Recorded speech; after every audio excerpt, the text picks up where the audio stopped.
Accident के case में खुदा न खास्ता मैं एग्जांपल पेंट कर लेता हूँ कि वो काम कर रहा था और मॉल में था और वो 30-40 फीट की ऊंचाई से गिर पड़ा और उसके साथ चोट लगी और हाथ पैर उसके टूट गए। इन केस में क्या है कि क्लेम सेटलमेंट में सबसे पहले वही अब तो यही है कि जो भी नजदीकी अस्पताल में तुम ले जाओ, इन बिटवीन सबसे पहले आपको पहला पॉइंट ये है कि आपको एजेंट या इंश्योरेंस कंपनी को इन्फॉर्म करना है कि भाई ऐसे ऐसे घटना घट गई। तो वो एक सर्वेयर अपॉइंट, इंश्योरेंस कंपनी एक सर्वेयर अपॉइंट करेगी और सर्वेयर आएगा, उससे मिलेगा और स्थिति जानने की कोशिश करेगा कि कैसे ये घटना घट गई। तो इसको घटने के बाद फिर वो एक हमसे फाइनल रिपोर्ट लेगा, एलओआई की कॉपी मांग सकता है जो हमारा ठेका हुआ वो रिटर्न में था, तो ये और उसका वेज रजिस्टर मांगेगा। ये सारे डॉक्यूमेंट्स लेके वो ये वेरीफाई करने की कोशिश करेगा कि ये बंदा वहां पे था या नहीं, क्योंकि डब्ल्यूसी पॉलिसी आमतौर पे अननेम्ड होती है। तो ये एक बेसिक तरीका है कि, और उसके बाद वो असेस करता है कि भाई इसका कितना बिल बनता है और कितना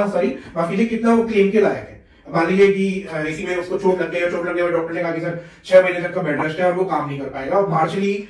वो उसको चोट लगे 6 महीने के लिए बेड रेस्ट पर है, तो इस बीच में वो कमा तो पाएगा नहीं, तो कमा नहीं पाएगा तो ठेकेदार की भी जिम्मेदारी है, इसलिए उसने पॉलिसी ली है जिसका नाम है वर्कमैन कंपनसेशन पॉलिसी। तो जो भी उसका कंपनसेशन बनता है उसके हिसाब से जो उसको सेटलमेंट होगा वो मिल जाएगा क्लेम का। लेकिन इसी में एक चीज है, अगर उसके बाद मेडिकल एक्सटेंशन होता, मेडिकल भी कवर होता और मान लीजिए इसका 1 लाख रुपए का बिल आ जाता, तो वहां पे बाकी क्लेम कंपनसेशन का हटा वो अलग मैटर, लेकिन 1 लाख रुपए का जो मेडिकल का जो खर्चा है ना वो आपको लगभग पूरा मिल जाता, वो रिम्बर्स के गवर्नमेंट वो पूरा मिल जाता।